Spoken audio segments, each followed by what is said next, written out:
सद्गुरू श्री ब्रह्मचैतन्य महाराज गोंदवलेकर यांचं प्रवचन 19 मे. भगवंताचे प्रेम वाढविण्याची कृती करावी. जगात देवाणघेवाण हा नियमच आहे. लाकडाचे 2 तुकडे जोडायचे असतील तर प्रत्येकाचा थोडा थोडा भाग तासून नंतर एकमेकात बसवतात आणि मग उत्तम रीतीने सांधा बसतो.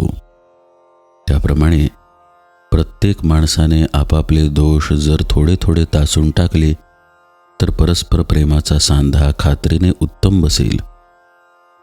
याकरिता विचाराने आणि काळजीने वागणे जरूर आहे. घरामध्ये काय किंवा बाहेर काय, प्रेमाचा धाक असावा, भीतीचा धाक असू नये. जसे आई आणि मुलांचे प्रेम असते तसे भगवंताचे प्रेम लावावे आणि त्याप्रमाणे आपण वर्तन ठेवावे.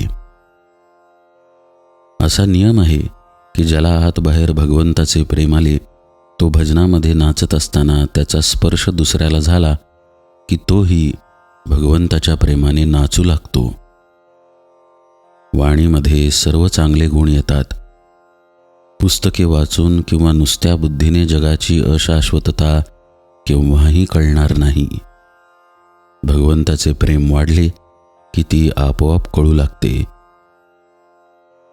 एखाद्या माणसाचे तोंड आल्यावर पोटामध्ये भूक असून सुद्धा त्याला खाता येत नाही किंवा अन्नाला चव लागत नाही. त्याप्रमाणे आतमध्ये भगवंताचे प्रेम असून सुद्धा आपण बाहेर प्रपंचामध्ये आसक्त असल्यामुळे भगवंताच्या नामाची गोडी वाटत नाही. तोंड बरे व्हायला जसे प्रथम औषध घ्यावे त्याचप्रमाणे नामाची गोडी यायला आपण प्रपंचाची आसक्ती कमी करावी. ही प्रपंचाची आसक्ती सोडणे किंवा कमी करणे हे फार कठीण काम आहे. त्याकरिता भगवंताबद्दल आपलेपणा, अनुसंधान आणि सत्संग हेच 3 उपाय आहेत.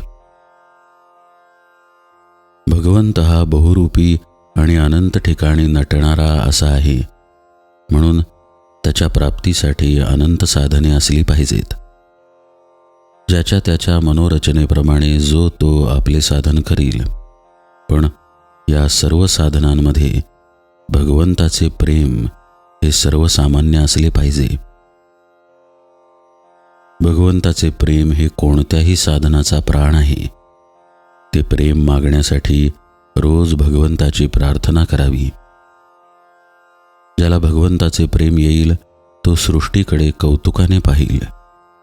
खरोखर भगवंताचे प्रेम एकदा चिकटले की त्याच्या आड दुसरे काहीही येऊ शकत नाही. भगवंताच्या नामाला नीती हे पथ्य आहे. ते सांभाळून जो वागेल त्याचे भगवंतावरचे प्रेम वाढेल. भगवंतावर अत्यंत निष्ठा ठेवा, प्रेम ठेवा.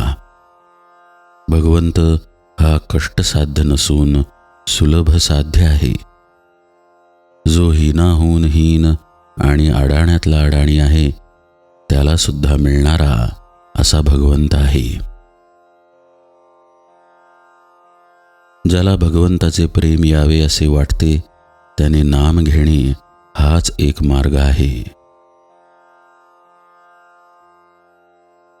जानकी जीवन स्मरण जय जय राम.